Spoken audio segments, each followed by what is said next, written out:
Champions for the Maryland game on defense. Joey Bosa played very hard, had a sack, 5 quarterback pressures. Garyon Conley played well, and Eli Apple played well. Both those guys, you kind of take them for granted because they're playing fairly well on the outside. Player of the game was Sam Hubbard.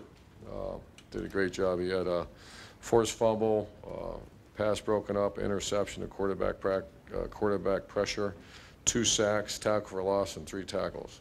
So have a day, Sam. And that was good. Good young guy, good young player, incredible future. Maryland offense champions, wide receiver Braxton Miller once again is learning how to play receiver, and you know, for the fan or for someone, you know, boy, he caught the ball nice. He did. He did what he's doing.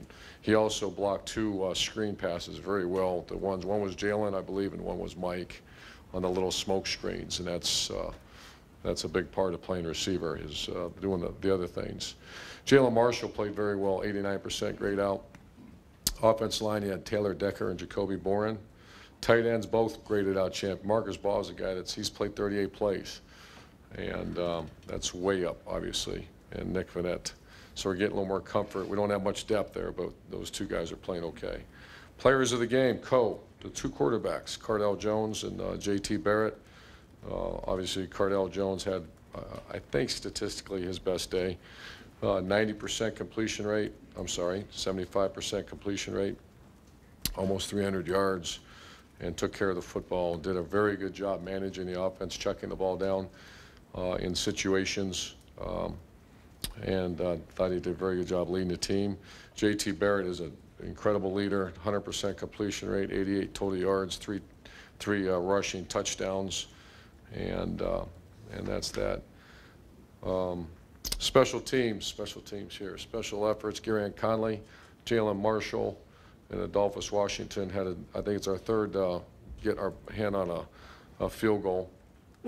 Third one this year. Adolphus got his hand on one. And Special Forces player of the game was Craig Fada, one of my favorite players and a guy that does things right. So excited for big time home game, night game atmosphere, and ready to go answer any questions for you. Front row, Dave. Irvin, JT is the red zone quarterback as well as he did in that role. Barring something unforeseen, do you think that's a permanent move? I think so, but I'm not writing that in Sharpie yet. We'll see how it goes. I think everyone on our team, to see him and his energy, and he's a good player, and he gives us that extra. Cardell can certainly run, but when you have that threat, you saw it Saturday, and you have to defend that now.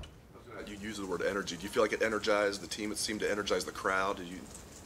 I think so. I think JT's got the personality and the work ethic and the respect amongst everybody in this room, and that's not saying Cardell doesn't, because Cardell's played his tail off now. So that's a good issue right now. Front row right, Austin.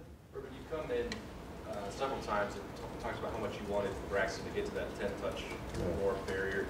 When you have those conversations with him, is that something that he has expressed as well, that he wants to be more involved? What do you think? He asked for that? What do you think? I'm guessing the answer is no, but what No. Every good quality player wants the football, and we don't discourage that. That goes back to my days in 1986 here when Chris Carter was playing receiver. He really wanted the ball. And what did Coach Bruce do? Gave him the ball. So, we don't look at that as a negative. Now it becomes a social media fiasco and selfish where it's getting away of production. But when we go out and recruit skilled athletes, we want them that want the ball. And so when me and Braxton have conversations, it's about how do we get him the ball and make sure he's fundamentally sound to do it. You can't take a hand off the runway and do those. Does that make sense? Yeah, I was just going to say, what's the right way to express that feeling? I want the ball. And I think I don't mean to be sarcastic, because I've had some situations where they weren't, the appropriate way is not to have your uncle call me or to have, tell you guys, and then you guys, whatever. But I hope there's enough respect and relationship with guys like Braxton Miller, Zeke Elliott, the players we have, that we are trying to get the guys that deserve the ball. And they know. I think I'd be shocked if you said to Braxton, are those coaches working at keeping you involved? And you say, my gosh, So the answer is, I think that answers your question. Far right, Clay. There's been as much discussion about these black jerseys as there has, it seems to me, about the use of your quarterbacks. How do you go about, my understanding is you don't have to wear these, or what's your decision-making process Decision-making? to wear them? Or did they send them and you say, all right, we're wearing them? No, the story goes as they came in last year, and I think, Gene, every year we do I don't get real involved with the uniforms, and you know, especially a place like Ohio State where, you know, you're knee-deep in tradition. And so Nike came to us and said, you know, what do you think of this? And my first reaction, no way, no chance. And I looked at it and said, whoa. And it looked pretty sharp. And then Gene looked at it, ran it. I think there's some channels that everybody has to run them through to make sure that they're on par with what's expected at Ohio State. And then you start thinking about the student body, the fans, you know, a unique experience, recruiting players, and it's kind of a unique experience. So You polled the players, you asked them, hey. I think I did. Not the whole team, because a good bunch of these guys don't care what they think. But the leaders of the team, you know, I asked them, and I'm sure you know the reaction. Yeah, It was very, the black matte helmet, you really like that? I haven't seen it. Front row, Bill. Aside from the X's and O's part of having JT play in the red zone, how much of a lift, if there is a lift, and just having him involved in a significant way so that a guy like him, who was a captain, who was obviously the guy last year, has a real role in the team? I think that's all good. You know, it's very touchy with the two people involved doing it, with the families involved, and I think we're very, you know, leery of that. But I think everyone knows the answer to that. It can't be better to have JT Barrett go in there and have 3 touchdowns and see the smile on his face, see the energized, see the guy that's worked so hard and has his leadership skills, able to use them more, because he's always going to lead. That's just the way he is. And I, you know, I didn't know this until the middle of the season last year. That's one of the best leaders I've ever been around.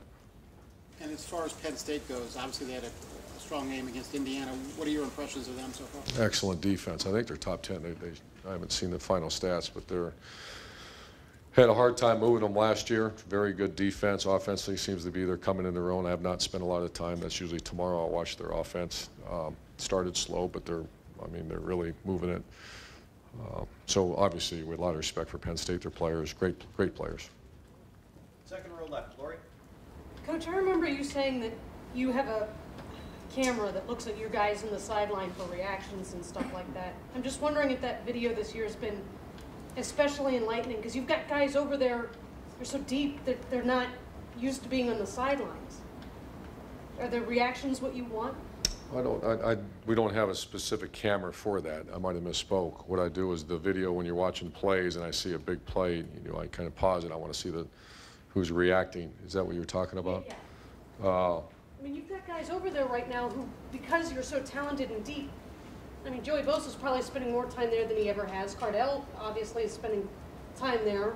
So are you seeing what you want to in the reaction? Yeah, I'm seeing a very close team, a team that's playing very hard, and I think that's a good point. But I have not, you know, felt it or seen it. You know, I've certainly not seen it, and I listen very closely to the Ryan Stampers of the world, the guys that know these players and listens and find out there's not some issues, because that's something we watch very closely.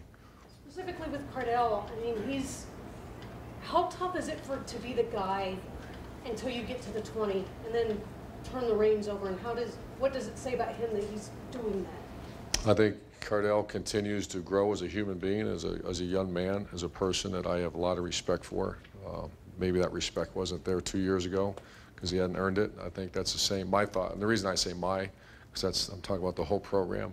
There's an incredible amount of respect for that kid now and the way he handled this, the way I didn't see the quotes, but Jerry asked me about, can he go visit with you guys? And certainly, you know, he's earned that right. And I imagine he would have said all the right things.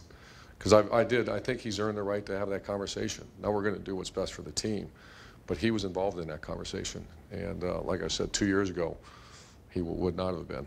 People earn things around there, and he's really earned a lot of opportunity to let me know what his thoughts are. Far left, Rob. Urban, a little off topic. I assume you know what's going on at USC out there. Without getting into specifics, You've been on both sides. You've been an assistant, head coach now. How hard is it for an assistant to confront the head coach or to say something that the head coach may not agree with? Just kind of that accountability piece. Does that make sense? Yeah, I would rather not speak to that because I don't know the whole situation. I can answer your question because I think there's certain, and every coach wants that guy on his staff, you know, a guy that, you know, and I've had them all along my time. I think, you know, right now Luke and Chris fall into that category. Luke Fickle and Chris Ashkin, certainly. I've always had it with Mickey Marotti. They don't give me one of these because head coaches are wrong a lot of times. And you need to have the checks and balances in place to make sure. So I think you need to be probably a little bit more mature coach that's been around for a while. And because I seen some things when I was assistant coach, I'm still to this day upset I didn't fix it because I was very young, you know. And then the older you get, more mature you get. You know, Coach, I don't think we should do that. And so, does that answer your question? Far left, Matt. Just wondering, you're midway through the regular season. When you look at your team and you're looking at film, what do you see? Where do you think you guys are at? I think a very good team that gave up 130, I think Chris told me, 130 yards to a scrambling quarterback that, you know, they came out, and I give Mike Loxley a lot of credit. They came out and went back to kind of his roots when he was at Illinois as the offense coordinator, pure spread offense against us, Q runs. You know, we stopped the tailback. That's 2 weeks in a row that we, you know, basically eliminated the run game other than the quarterback run. And they had some Q runs, but what really hurt us, that long one was just a scramble. We're in quarters defense, a defensive line got out of position, and he took off and ran straight ahead. And but I disregard the last touchdown against our defense. That was simply a ridiculous play on offense that the game should have been over. We're already, the 2s and 3s were already in the game, and so we gave up 21 points. One was a touchdown pass that we were a little bit out of position, not necessarily the player's fault. And then the other one was a long run. So I think defensively, I like where we're at. Offense, that was our best performance. You know, the penalties, red zone production. 4 penalties on offensive line in the first half. That was the only negative of the whole, really, day. High-end execution in the pass game. And so I'm pleased with where we're at. Like, week by week, you're getting better. And I ask because, you know, there's a lot. Yeah, I just want to make sure guys are enjoying the wins. I started the season by, you know, I think we're 6-0 now, won 18 or 19 straight. You know, a lot of victory meals been had around here. We need to continue that and enjoy them. And we're not let the drudgery pull you down, because Tuesdays are a grind, and when, you know, people have high expectations for you. It's like a freshman coming in here. Why aren't you starting? You know, can you imagine all that? Because, you know, during recruiting, and it's just tough, man. It's high expectations, and how do you deal with them? And that's as much as dealing. I'd rather not go there, but dealing with when you lose. Left, Bill. Urban, it seemed like in the red zone this week there was a more concerted effort to run the ball, whether that was with JT or Zeke. I think it was, if the numbers are correct or not, it was like 15 runs on 16 snaps inside the 20 or something like that. Why is it that JT allows you to run the football at that rate in the red zone that maybe you guys weren't doing when Cardale was in there? A different type of runner. Cardale's best runs, if you remember a year ago, were on scrambles. Wasn't necessarily on the Q run. Q run, you have to be a little more of a tailback with the niftiness and ability to jump cut and do the things that JT does for us. We did, I think we threw a fade winner, threw it to Mike, but we were running the ball well. We certainly had passes available, but I think that's pretty much, you know, the focus of most people when you get in the red zone. You better be able to run the ball, but your guy's short. So how do you equate that? You run option football or you run the quarterback? It seemed like just because at least the plays that JT scored on were either straight ahead runs, or I think one might have been a sweep. Seems like things that Cardale has done for you and seemingly done well at times. Why do you feel that JT is better? Cardale can't run the sweep, and he can't really run straight. No, he's more his yards have been primarily scramble on pass plays. Like if you remember last year in those big games, that went back to pass and something happened, he took off running. Why can't a guy who's 250 pounds run through? Not as nifty, you know. Great questions, but he's just not. You know, he's more of a. It takes a little bit to get 250 going, I guess. Third row right, Brett. Hey, Coach. We all know it takes time to learn a new position, talking about Braxton. how have you figured out how to integrate him more fully in the offense? We're starting, and he's playing, he's teaching, and you know, one of the things when Braxton and I talked, you know, he's got some big-time goals, and he should. He's very blessed, and he wants to play at the next level. And so we take that very personal upon ourselves. We've had great success developing receivers for the next level. That doesn't necessarily equate to 160 catches a year or 110, or, you know, sometimes that's just a product of the style of offense. We like to fully, like a Philly Brown. The reason he's playing isn't just because he can catch a pass. It's because he can get lined up, go block, and function in an offense, a balanced offense. And that's our job. I promised Braxton we'd do everything we possibly could to get him ready to go so he can maybe have a career in football and also help Ohio State. So that he's full, as of right now, he is fully integrated as a wide receiver at Ohio State. He was not early in the season. He didn't know what to do because you know, good, you know, whatever it is, we're 50-50. I think we're 230 rush, 230 pass, which is about, we want to be a little bit more yards, but we want to be balanced. So half the game you're going to be getting your hands on someone blocking, and he's done a much better job with that. I follow up with a question about chemistry, because we know that offensively you've had your ups and downs this season. It doesn't come down to scheme, because look what you did last year. It's not ability. Obviously you have players. It's execution, and what is execution if not chemistry? What effect has Braxton's transition to wide receiver had on your offensive production? Well, you know, we're leading the Big Ten, I believe, in scoring offense, rushing offense. We're doing a lot of good things, maybe not the Star Wars numbers that took place a year ago. And that doesn't mean we're not trying. So his chemistry is great. He's been voted captain 3 years in a row, and I'm not sure the question, but has he impacted the chemistry? Is that what you're asking me? The fact that he's moving from one position to another. I mean, it's been great. It's been great. Second row, David.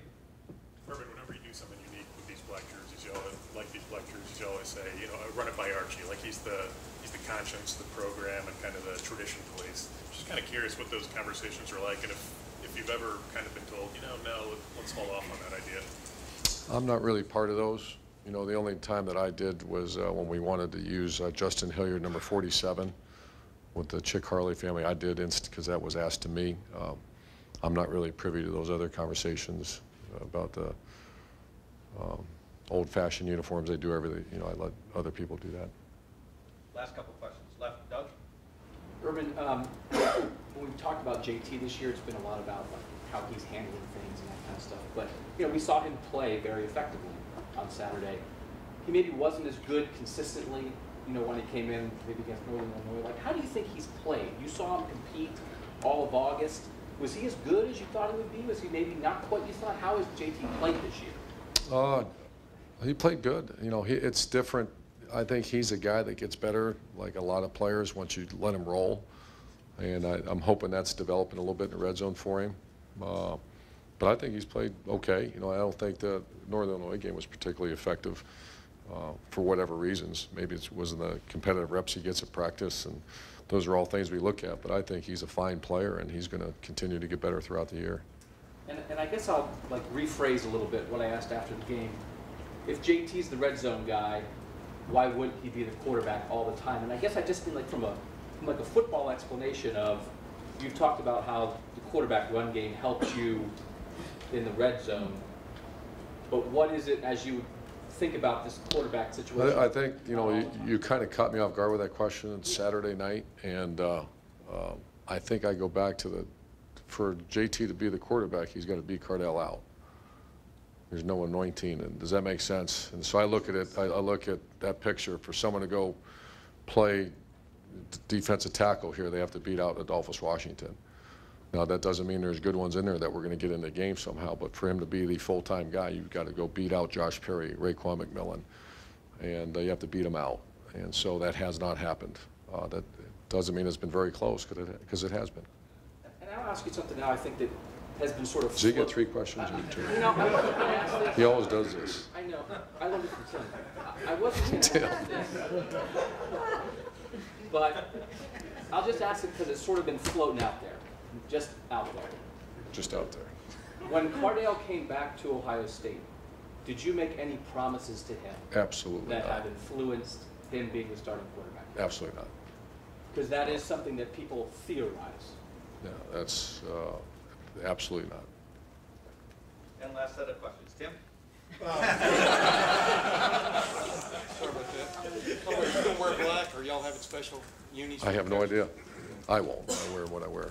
That's not one of my questions. One, you told us a long time ago that you like to sit on Thursday or Friday and come up with a number of touches for guys that who deserve touches. Saturday, how close did you come to those numbers? Or do you still do that? And was Saturday, Oh, sure. how close did that come to matching what you kind of wanted to see from an offensive spread out standpoint? Well, tight ends, you like to have them a couple, you know, and then because they've earned that right. And then also Dontre Wilson's a kid that, you know, he tweaked his foot a little bit too, by the way, in the game. We had to come out. Curtis Samuel, we did not hit the target number. Mike Thomas, we did. Braxton Miller, we hit the target number.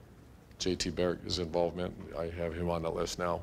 So getting pretty close. And does that, at this point in the season? Jalen Marshall is another number. Yeah. Does that mean you're getting close to what you envisioned this offense as, or did you sit in August and think what it could be? You understand what I'm saying? Yeah, I think everybody looks for some profound thought that, boy, it's every day is a grind, man. There's injuries involved. Someone has a sore shoulder, someone has this, someone has that maybe you're not all privy to,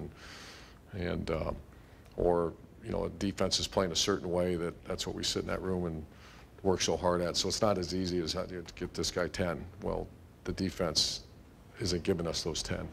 So, I mean, to answer your question, I think is that last Saturday was a lot of that was a lot of fun on that sideline because you saw guys playing and saw guys executing and making plays. This is real quick follow-up. What is your feeling now, though, that you have found a way to have Cardale and JT involved? You understand what I'm saying? Because it was good for that day. Now this is a whole nother challenge. You know, it's every week.